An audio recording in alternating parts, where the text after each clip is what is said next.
Poetas do Mundo. A grande poesia na Rádio Transforma.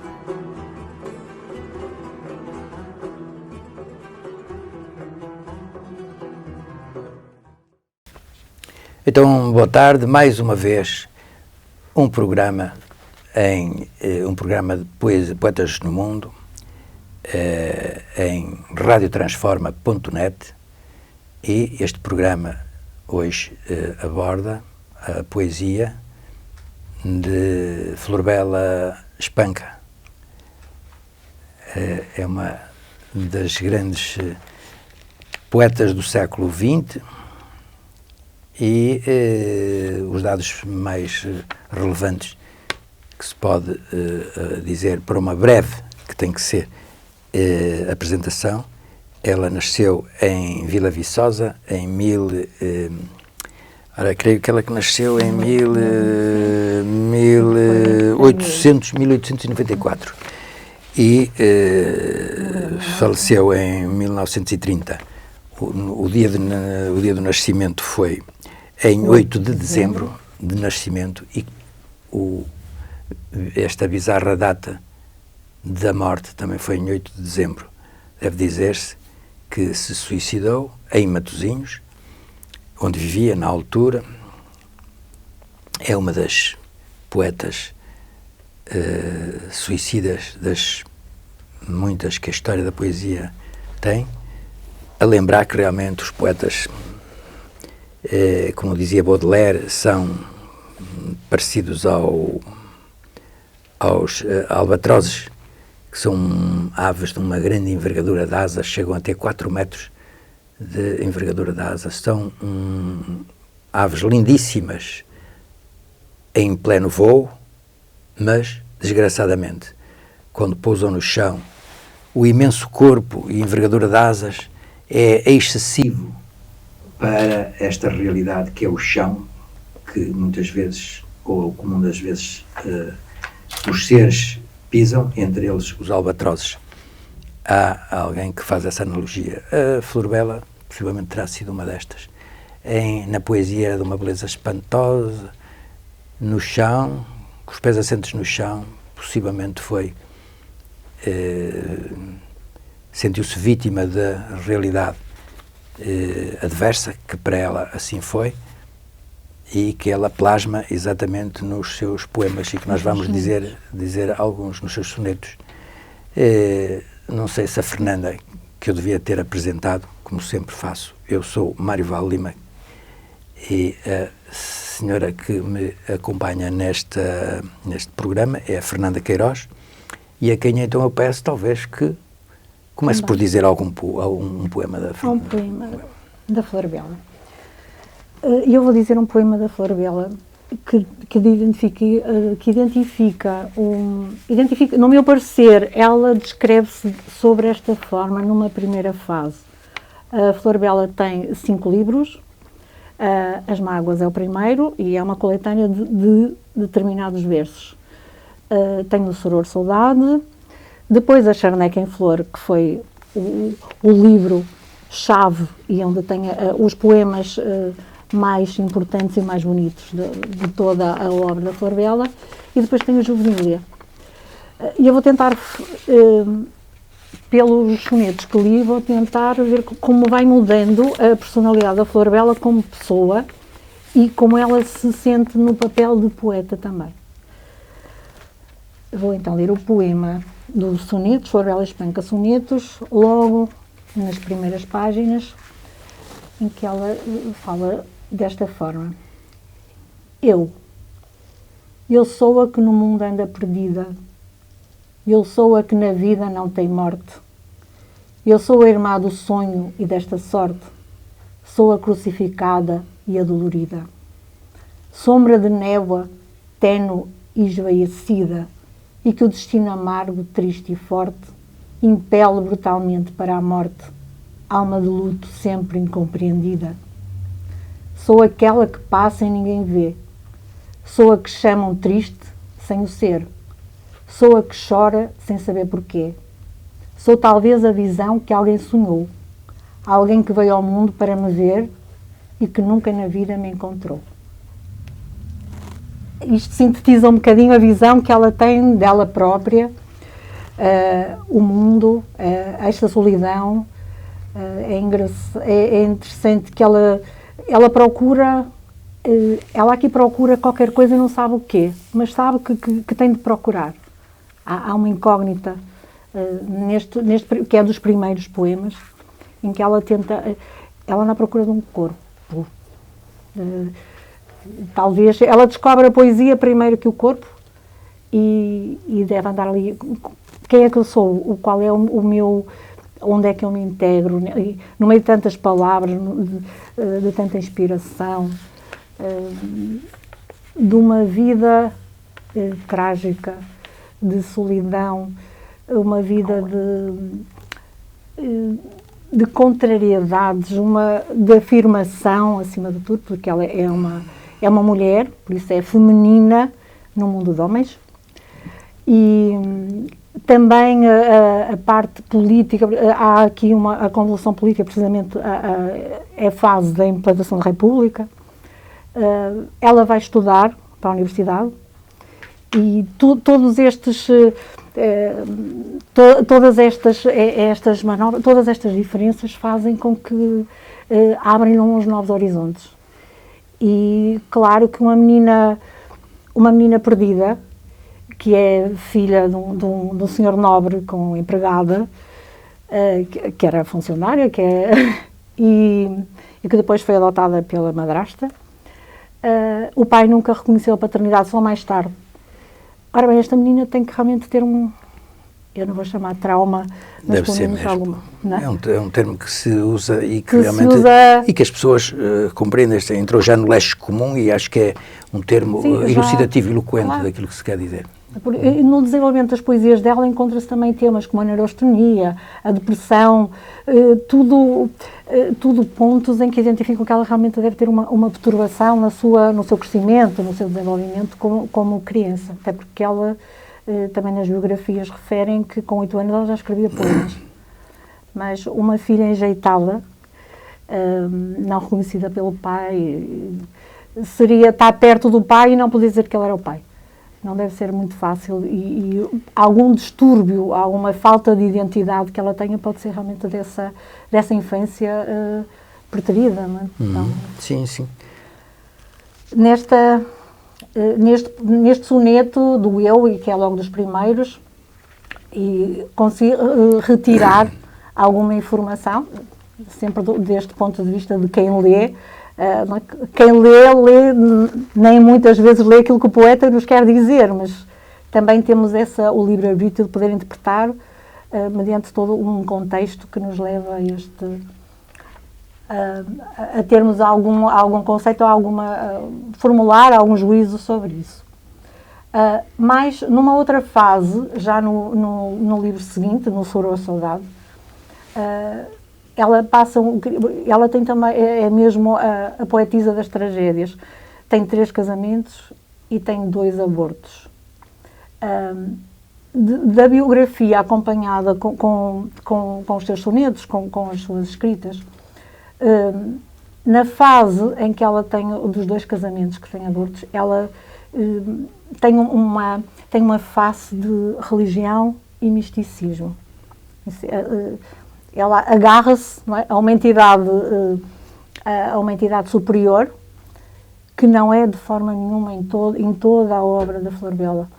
Ela é uma panteísta, não é? Por isso o universo, não há nenhum Deus homem, ou à semelhança... Ou sobrenatural. Sobrenatural, claro. Mas nesta fase, a sensibilidade está tão debilitada, deve estar tão insatisfeita que realmente apela muito a estas 2, até porque o próprio livro chama-se Soror Saudade, não é? A freira, e ela entra realmente nesta clausura, nesta procura de proteção, nesta oração. E como é que ela se define no livro seguinte? O que tu és aquela que tudo te entristece, irrita e amargura tudo humilde, aquela a quem a mágoa chamou filha, a que os homens e a Deus não merece.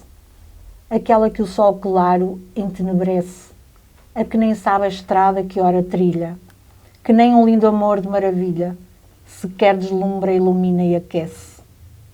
Mar morto, sem marés, sem ondas largas, a rastejar no chão como as mendigas, todo feito de lágrimas amargas. És o ano que não teve primavera. Ah, não seas como as outras raparigas, ó princesa encantada da quimera. Pois, aliás, há uma tonalidade depressiva que acompanha todo o poema, toda essa poesia que... A poesia que já disse, num livro superior, depois de passar por um período conturbado na vida pessoal, mesmo de mãe, o não ter sido mãe, a maternidade, também pode ser um fator para ela escrever esta maravilha. E esse albatroz, ela ganhou asas. No fundo, algo que seria mau fez as asas dela realmente ficarem bastante fortes e muito maiores. Mas realmente, já agora, se me permite, gostava de ler este poema, que isto é, qualquer entendido, digamos assim, que lesse este poema, reconheceria aqui um retrato de uma depressão, daquilo que os médicos da especialidade chamam exatamente de depressão. Mais modernamente é um transtorno afetivo, mas o vulgo, e o vulgo médico chama-lhe depressão, que tem aqui estes sintomas todos. Este poema chama-se O Impossível. É curioso que no meio do poema vou citar da Flor Bela, vou citar o António Nobre. Curiosamente falámos nele na sessão anterior, a propósito da tuberculose, que o fez estar em contacto com Manuel Bandeira, ou melhor, na mesma história onde Manuel Bandeira esteve. Fala aqui no Os Males Danto, que é um dos poemas do Só. E este poema, então, da Flor Bela, que eu retrato como sendo uma perfeita descrição do viver depressivo, do sentimento depressivo, daquilo que um outro poeta, muito curiosamente, um poeta que é o Henrique Santos Discépolo, que é um poeta argentino, a falar da depressão com que ele morreu. Foi um indivíduo que teve um desgosto de amor, sentou-se num sofá e morreu sentado num sofá. Quando o irmão foi estar com ele já estava num estado de inanição. E então este indivíduo descrevia a depressão, dizia, esta ferida absurda. A depressão é uma ferida absurda. Este poema diz exatamente isso. O poema chama-se Impossível. Disseram-me hoje, assim, ao ver-me triste, parece sexta-feira da paixão, sempre a cismar de olhos no chão, sempre a pensar na dor que não existe. O que é que tem? Tão nova e sempre tão triste? Faça por estar contente, pois então. Quando se sofre, o que se diz é vão. Meu coração, tudo calado ouviste. Os meus males, ninguém os adivinha. A minha dor não fala, anda sozinha. Dissesse ela o que sente. Ai, quem me dera. Os males danto, toda a gente os sabe. Os meus, ninguém. A minha dor não cabe nos 100 milhões de versos que eu fizera. Isto é quase como um plágio do poema Só, em que o António Nobre diz: ó dor, ó dor, ó dor, Job, não tens dores mais que o tem maiores este filho de seus pais. Portanto, isto para retratar esta intensa descrição massiva da dor, de existir, da tristeza, da amargura, da solidão, que até a nós, pelo menos a mim, me constrange, ao fim destes minutos que vamos sair daqui, de certeza que nos deixa também assim. Sim, mas com alguma... Claro, com um pouco deprimidos, mas cientes, porém, que ela é uma das maiores poetisas portuguesas. É realmente fora da estratosfera.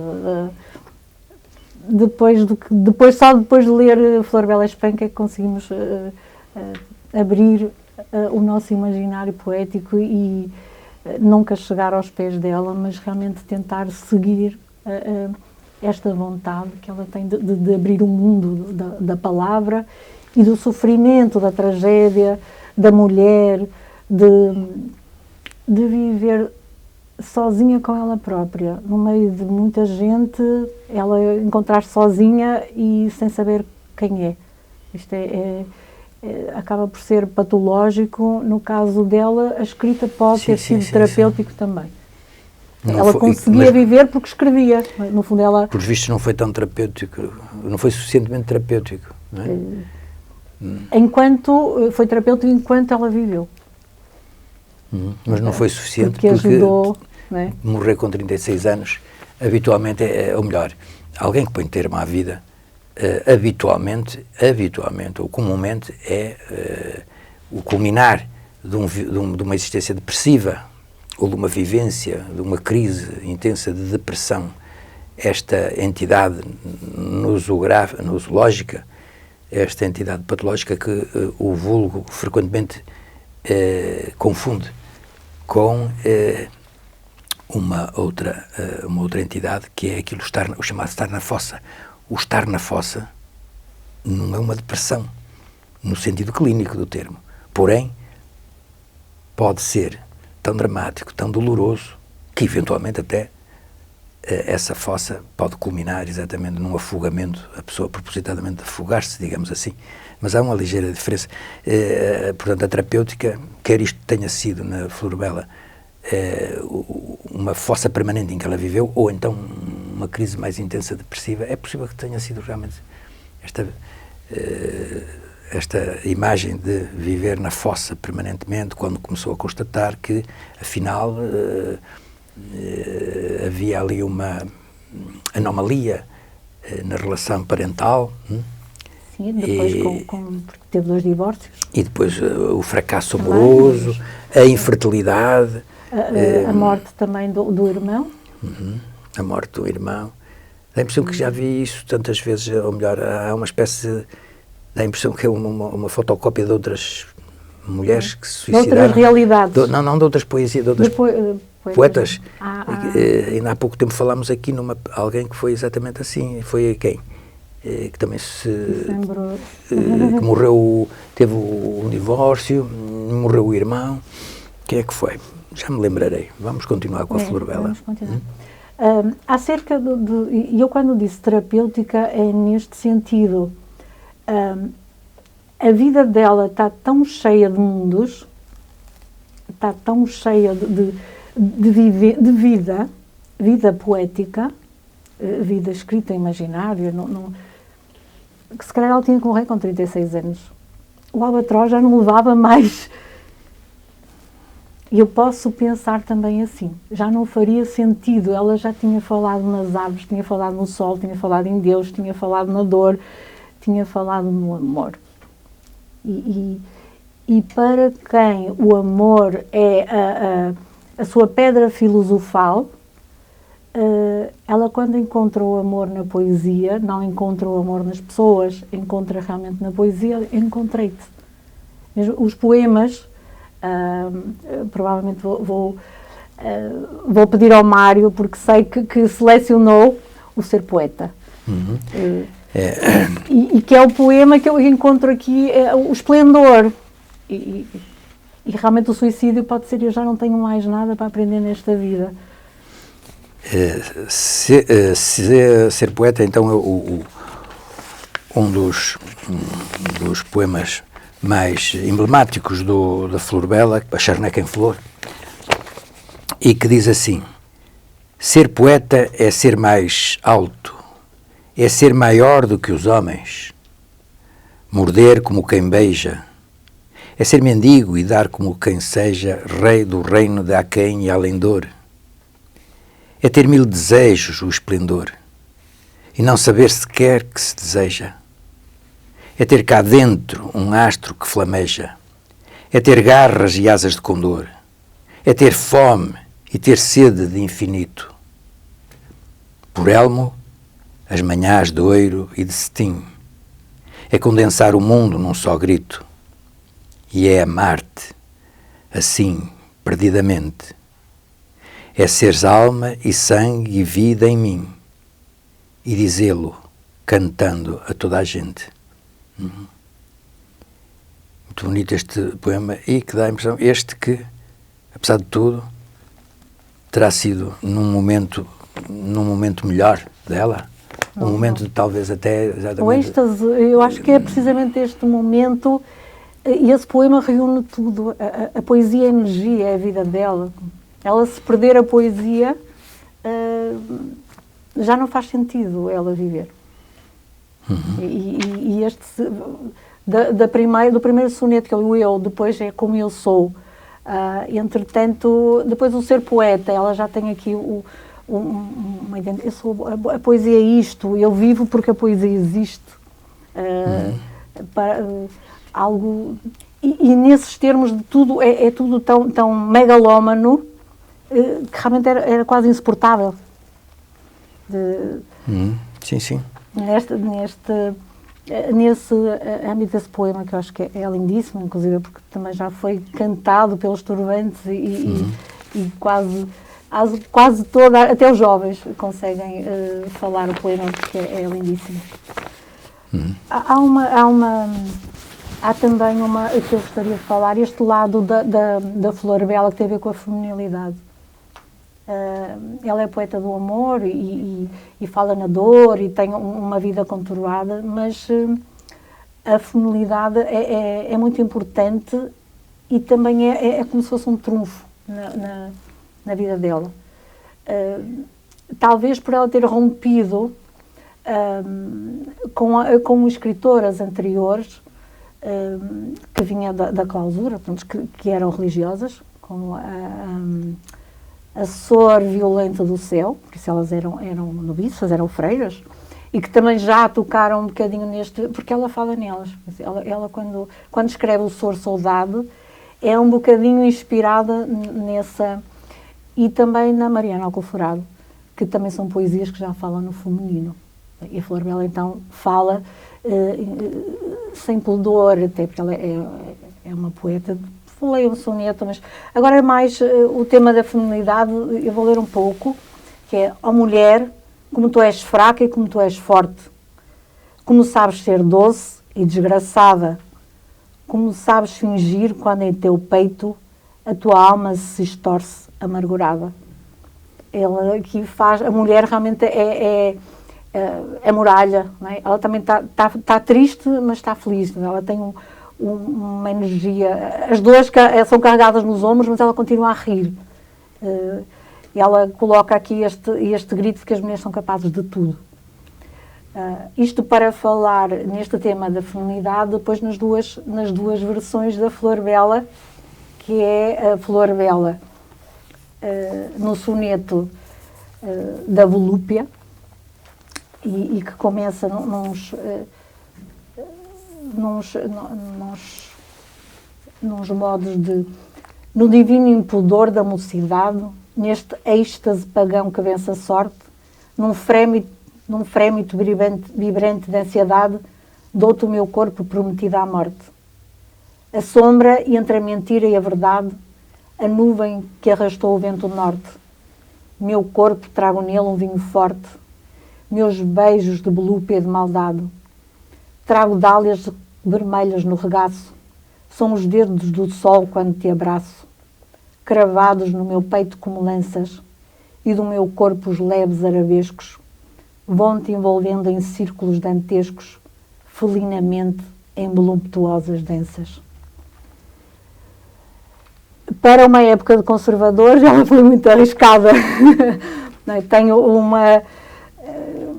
Na altura, ela era considerada uma pervertida. Ela ia para a universidade de calças. Já era mulher fora da época, realmente. A Flor Bela, na época dela, se fosse hoje já ninguém notava, mas naquele tempo realmente ela foi uma mulher guerreira. Foi uma Joana d'Arc. Só que realmente foi ela própria que fez a sua... o seu término da sua luz de vida. Isto é em contradição a este poema que eu acho uma doçura. E esta mulher realmente incomparável. Palavras de uma princesa abandonada. Conto de fadas. Eu trago-te nas mãos o esquecimento das horas más que tens vivido, amor, e para as tuas chagas e unguento, como que serei a minha própria dor. Os meus gestos são ondas de sorrento. Trago no monte as letras de uma flor. Dou-te comigo o mundo que Deus fez, e sou aquela de quem tens saudade. A princesa do conto era uma vez. Isto também é de Floribela Espanca. Quis fazer um bocadinho a comparação da mulher adulta com uma sensualidade, a mulher erótica, e também esta parte que ela vive sempre infantil, ingênua, é natural, ingenuidade. Claro. Esta mulher que vive um dualismo, né, para ela ela é muito dual. O problema é que ele tem os S's todos, não é? É a solidão, é a saudade, é o sofrimento, é a insatisfação, uma série de palavras prolongadas e que fazem parte deste universo literário da Floribela. E isto faz com que realmente nós tenhamos hoje aqui esta... É isso que se torna incompreensível ao senso comum. E realmente o senso comum diz isto que ela aqui conta, que 1000 vezes lhe terão dito.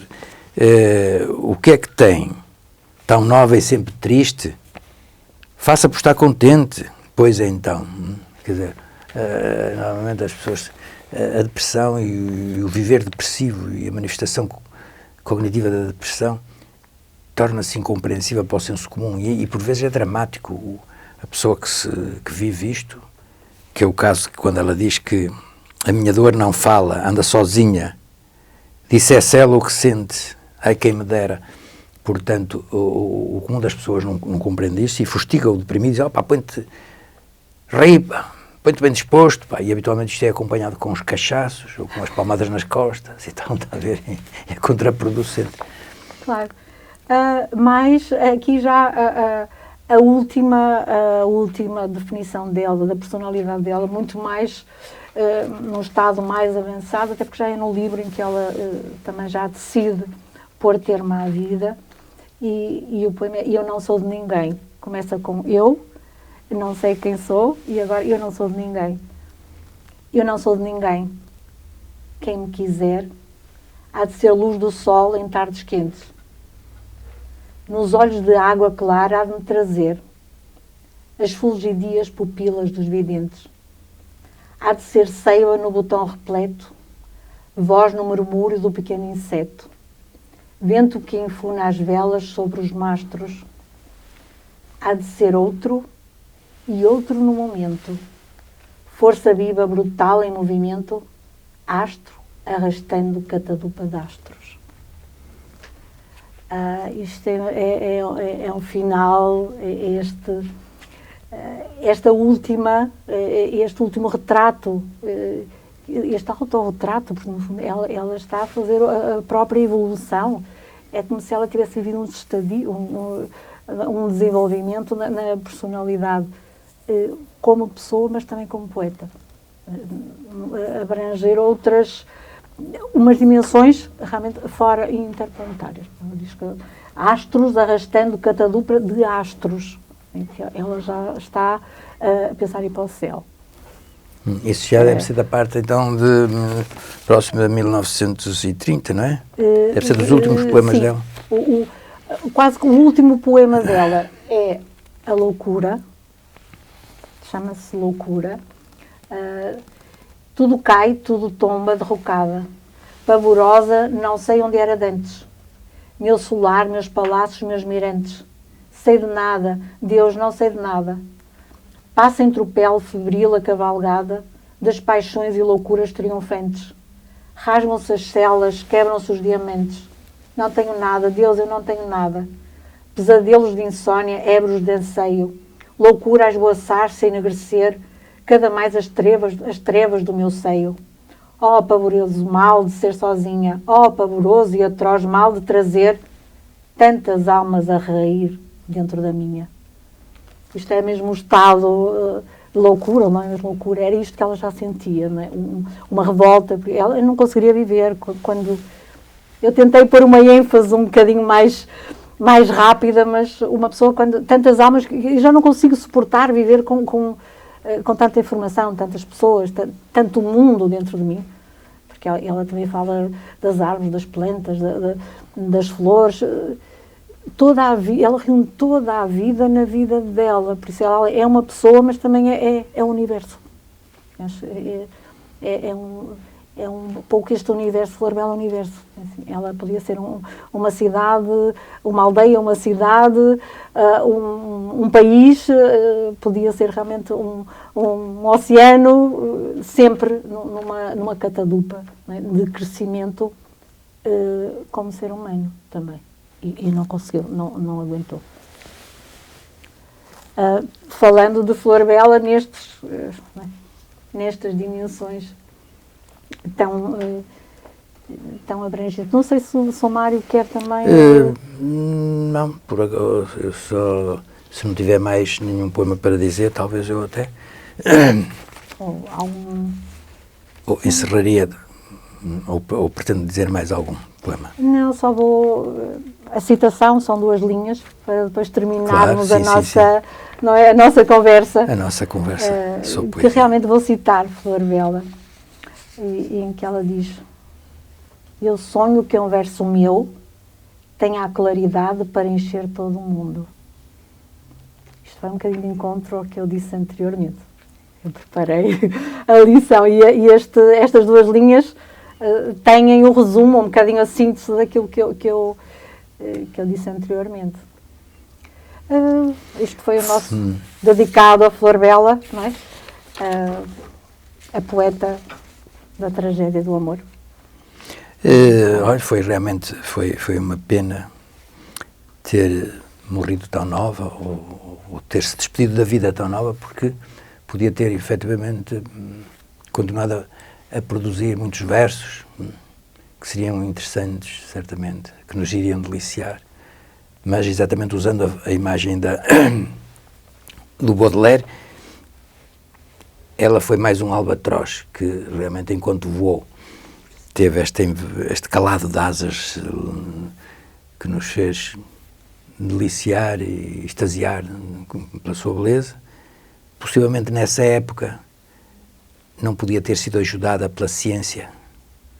A ciência pode ajudar a poesia e a poesia ajudar a ciência. Nessa altura a ciência não teria este avanço espantoso que tem salvo milhões de florbelas, que é os antidepressivos. Não havia o Prozac, usando o Prozac como sendo uma metáfora, um facto, um objeto real e uma metáfora. Não havia o Prozac que podia ter salvo. Ela morreu exatamente até com medicamentos, exatamente com barbitúricos. De resto, e para terminar, o próprio nome barbitúricos, não sei se sabe, que até tem um apontamento poético no nome. Barbitúricos vem de Bárbara. O barbitúrico ficou cunhado com este nome barbitúrico para o resto da vida. É um medicamento que contém um princípio ativo que agora não me recordo, e que foi descoberto por uma equipa de investigadores que, no dia em que descobriram isto, descobriram essa molécula, ficaram de tal maneira contentes e que foram comemorar à noite. Foram, aquilo que se diz agora, beber um copo. Então foram para um bar, para um sítio lá da Movida dessa época, que foi em 1800 e qualquer coisa, e então chegaram lá, isso creio que era em Baltimore, e no porto de Baltimore, digamos assim, como é que se chama isso em Lisboa, nas docas, portanto foram para as docas, e estavam a algazarra, tudo a comemorar, a beber e tal, e a cantar e tal. Então lá os cientistas, pouco habituados a ir assim para a Movida, perguntaram: o que é isto e tal? Olha, são os marinheiros. Hoje é 8 de dezembro, ou 7 de dezembro, foi um desses dias, que é exatamente as vésperas da morte. E então esse 7 de dezembro, o que é que esteve? É o padroeiro dos marinheiros, é a Santa Bárbara, e eles estão aqui a comemorar Santa Bárbara. E então botaram nele, diriam os brasileiros, nome de barbitúrico. Barbitúrico. É engraçado, não é? É engraçado. E com isto então vamos nos despedir, encerrando mais então esta sessão e convidando-vos a participar na próxima, que vamos ver se será 2 a 8, em princípio. A Fernanda irá decidir. E então até 2 a 8. Poetas do Mundo. A grande poesia na Rádio Transforma.